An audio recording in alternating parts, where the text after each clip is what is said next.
Hi guys, James at RampantLionReviews again for you today with another beer review. For this one we've got a beer that's half Swedish and half American, and the Swedish part is one of my favourite Swedish craft breweries actually. So we're going to return to Gothenburg, Gothenburg as you'd say in English, and we're going to do another review from Beerbliotek. So this one's a collaboration with Norway Brewing, who are from the tiny little village in Norway, 5,000 people, which is in the western part of Maine over in New England in America, and this beer is called Udder Brown Ale. It comes in at 7.3%. It's number 204 on Beerbliotek's filing system that they use, and it's described as a lactose and cocoa brown ale. So it should be a really interesting one. I was actually chatting to Darryl Denecker a little bit from Beerbliotek, and he was messaging me offering to send me some glassware and things like that for the channel, which was really cool. So thank you to him for that. You might see that on the channel at some point in the future, but he was telling me that this is one of his favourite beers that Beerbliotek have done in 2018. So I'm sure it will be a really interesting one. I enjoy a good brown ale, of course. You'll know that if you've watched the channel before. So as always, I hope this is going to be a good review, and I hope you guys enjoy my take on this beer. So anyway, as is usual with my reviews then, I'll tell you a little bit about the breweries involved here. If you want to get straight to the tasting, just fast forward. All the usual links are in the description below. That's the brewery websites, the link to my other reviews that I've done from Beerbliotek. I've done a number of those already, and this is my very first review from Norway Brewing Company, but hopefully I can get out there and get some more of their beers to try at some point. But there's all the usual social media. If you want to see more beer reviews, do please consider subscribing to the channel. The whole channel, of course, has a geography-based tagging system, so you can go into the homepage and search for beer based on country, city, state, county, prefecture, whatever it is you're interested in. Do check out the playlist of beers from different countries. There is one there for all the Swedish beers that I've reviewed for you, and one for all the American beers. Those are constantly being added to, and as always, please do get in touch and let me know some of the other beers and breweries that you guys would like to see me review. It's always great to hear from you guys that are watching the videos, and the support that you show the channel is hugely appreciated. So anyway, on to my brewery notes then. Let's kick off with Beerbliotek. So as I told you earlier, this brewery is based in Gothenburg, Göteborg as you'd say in Swedish, and they were founded back in 2013 by a multinational group of friends. So this is Adam Norman, who's from Australia, Richard Bull, who's a Kiwi from New Zealand, Anders Hedlund, who is a Swede, and also Darryl Denecker, who is from South Africa. So Adam and Richard ran Bar Doppio in Gothenburg, while Darryl and Anders were regular customers at the bar, and they often just used to sit and chat away about beer. And then one day they decided to actually buy a kit and brew their own. So their first brewery was in the old Clip and Sugar building, which was a really nice old building that was very close to the old Carnegie Brewery in Gothenburg, a really quite famous company that actually, and their brew kit that they had in there was from Brewfab in Scotland, who I do believe did a lot of the Brewdog stuff. But in their first year they apparently brewed 38 varieties of beer, and all their beers are still brewed in quite small batches, so they do stick to their kind of home brewing roots, and they very rarely brew the same beer actually, although that said, some of their popular ones and some of the ones they've liked better, they have rebrewed them a couple of times actually. So they really, generally they don't have a fixed range, and they're always brewing brand new things. This is why they have that kind of number filing system that I was talking about earlier. But in 2015 they opened a second brewery in Kungston, which is where they also have their tap room, and they now run their main brewing operation there as well. But the old brewery, from what Darryl was telling me, is used mainly for the sour beers, and they're also working on a barrel aging project in the new brewery as well. But the idea behind the name Beerbliotek is that they just wanted to brew a wide variety of beers so that their customers can always learn something about a new type of hop, a new malt, or just, you know, a new brewing technique or something like this. And basically the concept was to create a library of all these kind of things, but with different kinds of beer. And you know, they've done it pretty well. I mean, the thing I would say about Beerbliotek is that you know, their beers, they're doing it for the amount of beers and for how prolific they are. You know, you have to say that the quality of beers that they're producing, when they're only producing them as like one-offs and things, is really pretty good. And that's one thing I always enjoy about Beerbliotek. I'm not sure how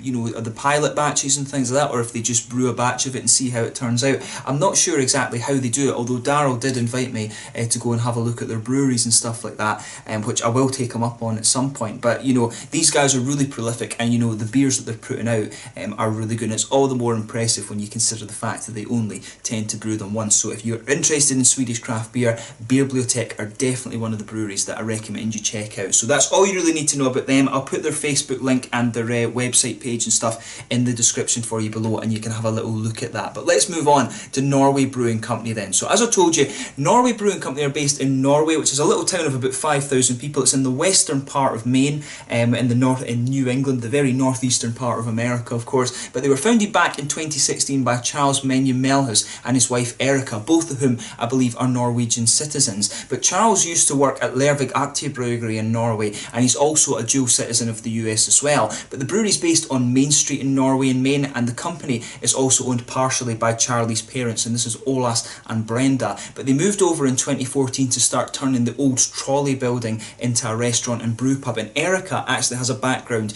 in furniture design and woodworking, so she designed the interior of the building. Apparently they made all the woodwork that's inside it, they took it down, or they took it from the wood from a Norwegian barn that had just been, you know, raised at the time that they were putting it together. So she put a lot of work in and did a lot of things on the interior. If you look at the pictures on the website, it does actually look pretty cool. But they apparently only sell their beers locally in Maine, apart from when they attend international beer festivals. But you can buy their bottles and growlers and things like that in the brew pub as well. So hopefully I can catch up with these guys at one of the beer festivals. From what I understand, Charles does have a lot of contacts in Sweden and Norway and in Denmark and things like that. He does have a big connection to the Scandinavian scene, so it's quite interesting that a brewer who's gone over to Norway and things like that to work has ended up going back to the States and just chosen a little town to kind of settle down. I think his wife actually had grown up in Maine. I'm sure that was what it was saying on the article that I read. But a really interesting brewery. It's cool when you actually get collaborations with European breweries, and it is, you know, just a little brewery restaurant. That's what the whole thing is kind of all about. It almost takes the idea of these kind of German brauhouses and just takes them over to America. But really cool little company by the sounds of it. Hopefully I can get out there at some point and take a look at it. But that's all you need to know about the brewery. I'll put their website in the description below, and you can have a little look if you are interested in that. And if you are watching from the local area in Norway, do let me know what it's like. It would be cool to hear from you guys watching up there. But yeah, I'll just let you have a little look at the artwork of this beer before you open it up. There you can see the typical kind of Beerbliotek style artwork on this. I do like that actually.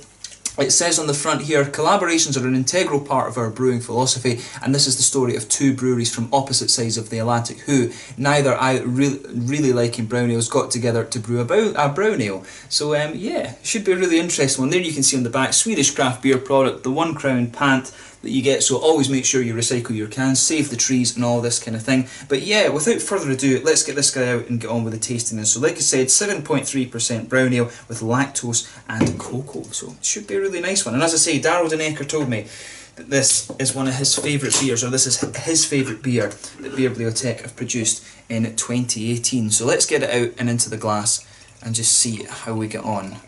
Now they're saying they're not big fans of the brown ale, but I have to admit I am a pretty big fan of the brown ales, particularly the American brown ales actually, not so much the English ones. I do love a good American brown ale, but this one will be interesting with all the lactose and stuff added to it. But yeah, if I hold this beer up to the light, it does have a little bit of a ruby edge to it, but to you guys, that'll be appearing like a really dark, sort of chestnut, kind of rosewood, ebony sort of colour. But trust me on that, if you hold it up to the light, it definitely has a little bit of a ruby edge. There's a half finger of a frothy, I would say quite light beige coloured head on that.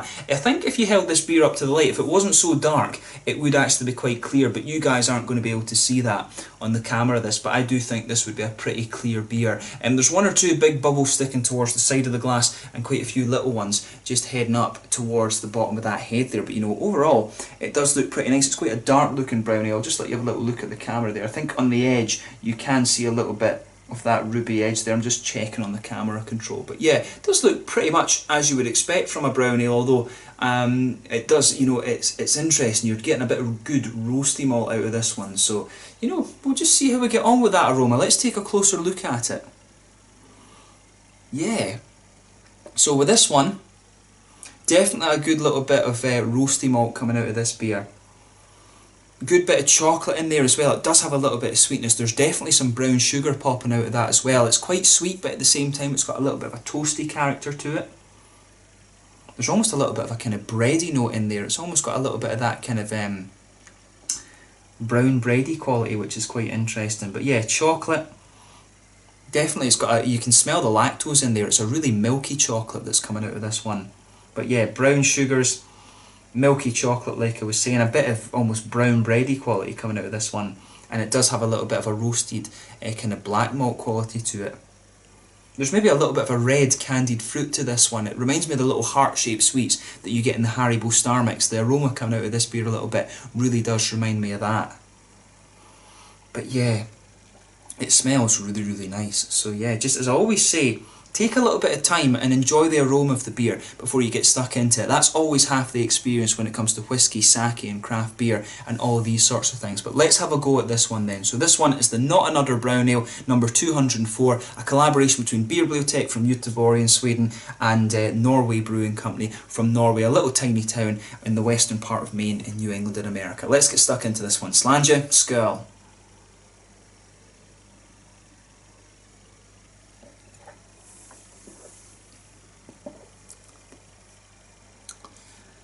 That is pretty damn nice, I have to say.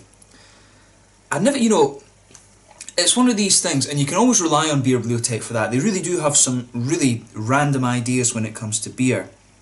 You know, a lactose brown ale, you know, who would think of that? But they've done it, and it's worked. You know, well done to them for that. That's what you can always rely on Beerbliotek from. And, you know, they get away with it because they're brewing just small batch beer, but that's what you want. You want things that are going to be a bit different and a little bit quirky.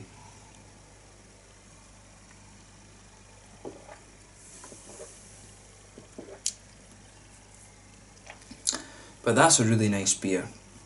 If you get the chance to try this one, definitely have a go at it. I can see why Daryl was saying that he really likes this one. It's just really well done. I mean, it's not overly complex, if that makes sense, but it's just really nice. You know, you can't really ask for much more than that. But, you know, I need to give you a better description than just saying, oh, it's really nice.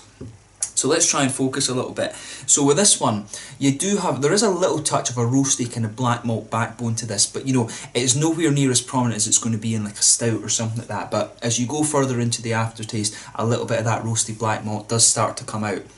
On top of that, it's not quite a bready quality. You do get some of that sort of pale malty note, but it does have almost the flavour a little bit of a slightly buttery bread or something like that. I think it's the lactose that's coming out of this beer that's giving it that almost bread and butter kind of quality, which is it's interesting, and it does. I'm finding that it does actually sweeten up a little bit as you go further and further into the aftertaste of this beer, but definitely that milky kind of chocolatey flavour that's sitting in the middle of your palate, and it's sitting there really nicely. There is a little element of brown sugar to this one. It's a sort of, it's not even caramel, it's not quite dark enough to be caramel. It's almost like if you take like the digestive biscuit flavour and just sort of caramelised. It's almost a bit like a kind of caramel wafery type flavour that's coming out of this one. So there's a lot going on in the malt base in this one. The hoppy side of this beer is quite simple, but you know, that's what you'd expect. But the way that all these flavours blend together is just really nice, and that's where this beer kind of finds its strength, if you like. It's just all about how these flavours kind of blend together. I'd be interested to know how they decided 7.3% alcohol for this one. Or if they simply just said, oh, we'll try this kind of combination with that and see how it turns out. I'd be interested to know how they would calculate that for this, because it's a really nice brown ale. I mean, you could get away in terms of flavour. I'm not sure in terms of the actual brewing process, but you know, if you tasted this beer, you wouldn't think that it's 7.4%. That was the main point I was getting at with this one. But to be honest, the alcohol percentage, who cares as long as it's got the flavour?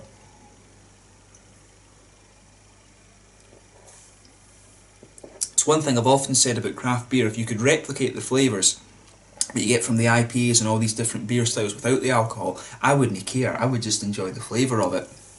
It's not really the booze I'm in it for. I do just enjoy this kind of foodie aspect of it, and it's things like this that do keep you really interested in this hobby.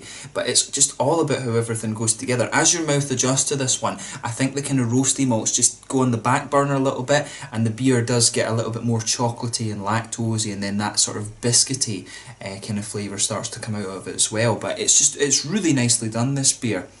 You know, have a go at it and just see what you think for yourself. In the back corners of the palate, there's a teeny little bit of earthiness there, but really not very much. That does build a good little bit of a bridge between the kind of roasty malts and the hops, but the hops really are just very, very smooth. It's a very smooth, very slight earthiness that just comes forward along the side of your tongue. But I think the lactose is kind of smoothing out the mouthfeel of the beer. I think the lactose is just taking a little bit of that kind of bitterness away from the hops. I think the IBUs in this beer, I think, would be really quite low. I think you're talking like, you know, 20 or 30 at a push, something like that. Maybe a little bit higher than that because of the bitterness to the malt base.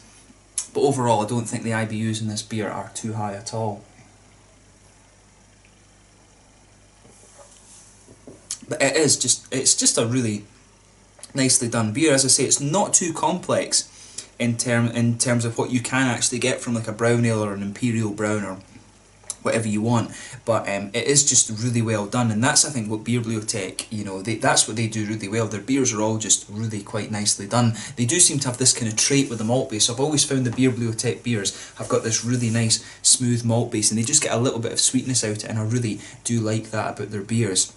I can't speak for Norway Brewing Company, of course, though, because this is the first time that I'm trying one of their beers. But they do seem to be quite experimental with adding adjuncts and things like that. They said they had like a honey Weiss beer and things like that on the menu when I checked it out. So they do seem to be quite experimental at adding all these different things in. So I guess it's a really cool combination, this one. But in terms of the fruity side of this beer then, if you just go behind the front curve of your palate, I think you do get a little touch of red fruity quality out of this one.